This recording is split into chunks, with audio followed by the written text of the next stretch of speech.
Moi, je mobilisais ce projet-là dans le cadre d'un module en BTS-Axe qui est l'agroécosystème. Et dans l'agroécosystème, il y a toute l'approche agroécologie, l'approche réglementaire. Et ça tombe bien parce que les couverts, ça fait partie de la réglementation en fait, à mettre en place un couvert, ne pas le laisser un sol à nu à plus de 25 jours, surtout en interculture. Donc ça permet aux jeunes de s'investir dans un projet qui est en lien avec l'itinéraire technique, peut-être après du maïs aussi, mais aussi de l'aspect préservation de l'environnement, des auxiliaires, de la qualité de l'eau, etc. Donc dans leur CCF agroécosystème, ils avaient une partie carrément sur le projet qu'ils ont pu réaliser. Ils avaient 2 graphiques qu'ils ont pu réaliser dans le projet à interpréter dans leur CCF. Donc j'ai pu quand même intégrer, pas la totalité du CCF, mais il y a quand même une partie sur le projet qu'ils ont pu réaliser. Les objectifs, alors ils sont multiples. Alors, si je reviens sur la thématique couverts végétaux, c'est en lien avec ce que je viens de dire sur l'objectif d'être utile, d'apporter des infos utiles aux agriculteurs, c'est leur permettre d'améliorer leur efficacité agronomique et environnementale. Parce que les couverts font partie du système de culture, donc un couvert réussi, c'est un système de culture qui est mieux réussi et un investissement qui est aussi mieux rentabilisé. Donc investissement et donc efficacité agro-environnementale. Et quand je dis agro, beaucoup sont sensibles à la qualité de leur sol, la préservation de leur sol, et puis la ressource en eau, donc lessivage des nitrates. Donc ça, c'était un critère de réussite, qu'on réussisse à sortir quelque chose d'utile de ce traitement de données, de ces pesées-là. Et puis la deuxième chose, là, c'est spécifiquement par rapport à la mission défi, qui nous demande aussi d'être communicant et de faire du transfert entre l'aspect terrain et transfert vers le milieu enseignant, vers les étudiants. Et du coup, là, on est pleinement là-dedans en associant les élèves à un travail très concret terrain auprès des agriculteurs. Donc à la fois sur le transfert des connaissances, et là on voit bien par rapport à ce que nous a dit le groupe d'étudiants tout à l'heure, qu'ils ont compris ce que c'était les couverts végétaux, les espèces, l'efficacité, les critères de notation, les critères d'efficacité agro-environnementale. Ils ont vu comment on pouvait évaluer ça.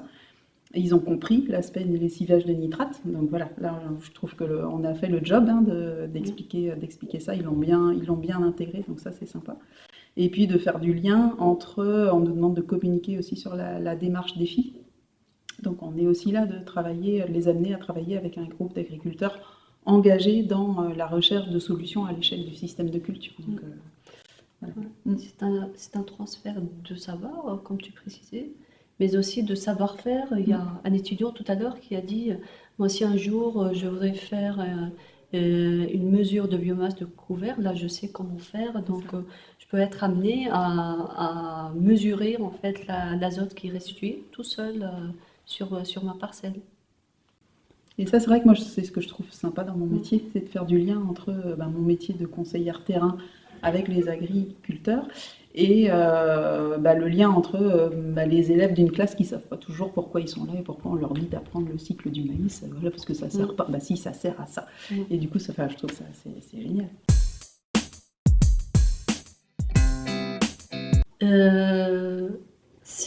Quand je demande aussi, là aux jeunes, donc c'est quoi un couvert, quelle est l'utilité d'un couvert, quels sont les mélanges qui sont les plus efficaces pour tel ou tel couvert, là ils savent très bien répondre.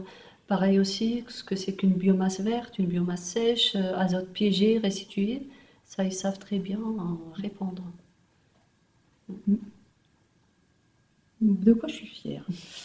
Qu'on soit allé au bout du projet, parce que c'est vrai que, alors au début j'avais je trouvais ça un peu bateau, parce que c'est vrai que ça fait tellement d'années que je travaille sur les couverts végétaux que ça me semble un peu basique, et en même temps dans cette idée de transfert de connaissances et d'appréhension des connaissances, je pense que c'est un travail très utile pour des jeunes. Et c'est bien, et je suis fière de voir le résultat, ou en tout cas leur témoignage d'aujourd'hui par rapport à ce qu'ils en retirent. Je me dis que c'était un chouette projet.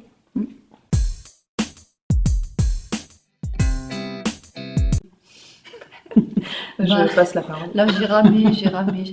C'est en fait, on a commencé ce projet-là avant qu'il commence les mathématiques, avant qu'il commence le cours d'informatique aussi. Donc, je me suis trouvée face à face à des jeunes qui savent pas de un comment organiser les données, comment sélectionner, comment faire des graphiques et surtout comment interpréter après. Donc, ouais, au début, j'ai galéré un peu, mais finalement, je trouve que, comme ils m'ont dit au début, non, on va pas s'en sortir avec tous ces graphiques, toutes ces données-là, hein.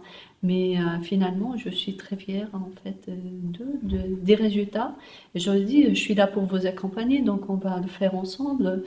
Moi aussi, j'ai assumé une grande partie, mais Frédéric aussi, que ce soit à organiser les données, à vérifier surtout les données, parce qu'il faut quand même une certaine rigueur pour présenter ça aux agriculteurs. Il faut qu'on revoie des fiches aussi de terrain, si on a, si on s'en doute aussi d'une valeur. Moi, j'ai vérifié, Frédéric aussi. Et achever aussi tous les graphiques avec tous pas les critères, mais les rigueurs aussi, la rigueur qu'on demande en fin de compte. Voilà. J'ai assumé une partie, mais vu leur niveau, vu qu'ils sont en première année, qu'ils viennent d'arriver, je trouve qu'ils ont très bien assumé. J'y réfléchis en t'entendant parler. La rigueur, on la demandait et on l'a retrouvée dès le terrain, parce qu'on leur demandait de faire des notations de ce qu'ils voyaient, des couverts au champ. Et donc il y avait une grille de notation. Et si cette grille-là n'était pas correctement remplie, on ne pouvait pas aller plus loin en fait. Donc il fallait que la notation soit bien faite pour que derrière l'interprétation ou les saisies soient fiables. Et c'est vrai que des fois on s'est interrogé, mais il y a même deux grilles, hein. Il y a une grille de terrain de l'aspect observation, que ce soit de la mise en place de couverts, du développement aussi en biomasse, en hauteur, et puis l'état de sol, mais puis la deuxième grille aussi de l'outil merci, les pesées qu'ils vont faire, l'enracinement, etc. Donc il y a deux grilles et ils ont pu identifier aussi les espèces. Il y en a certains qui ne connaissent pas aussi toutes les espèces de couverts, de faire un profil de sol aussi, observer des vers de terre. Bah, c'était vraiment complet, une observation complète en fait de tous les aspects terrain. Et bien sûr, derrière, il y a les pesées de merci qui pourront nous aider à estimer l'azote qui est piégé. Et la démarche, ce qu'on disait tout à l'heure aussi, c'était de se poser la question, quelle est la problématique? Donc quelle question, du coup, pour répondre à cette question-là, de quels éléments j'ai besoin et qu'est-ce que je dois comparer et qu'est-ce que je dois traiter comme données? Si j'ai un tableau à plein de données, c'est pas utile de gérer de traiter toutes les données dans tous les sens. Il faut d'abord savoir décortiquer, analyser le problème, et du coup, à quelles questions je veux répondre, quels éléments dans tout ce que j'ai collecté me permettent de répondre à ça. Et ce qui était intéressant, c'était aussi la démarche de construction de cette logique-là de la restitution en travaillant avec les élèves sur, à votre avis, sur les couverts végétaux, quelles sont les questions que les agriculteurs se posent. Et ils ont sorti exactement toutes les questions que moi je m'étais listées, en fait, dans mon idée. Et c'était super intéressant de faire ce travail-là, de dire, tiens, ils ont bien percuté les questions qui se posent sur le terrain, et du coup, ils voient la logique de quelles données j'ai besoin. Voilà. Il y a l'engagement aussi de la modalité de restitution qu'on a fixée, parce que si c'était une restitution qu'avec Frédéric, c'est pas la même modalité qu'une restitution face à des agriculteurs. Comme j'ai dit, à une commande aussi des agriculteurs.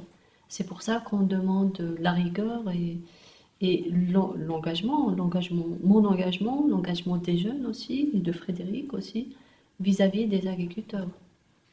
On les a interrogés tout à l'heure, on a fait une séance de restitution à Blanc, où j'étais la personne à qui ils restituaient, voilà, c'était l'entraînement à l'oral.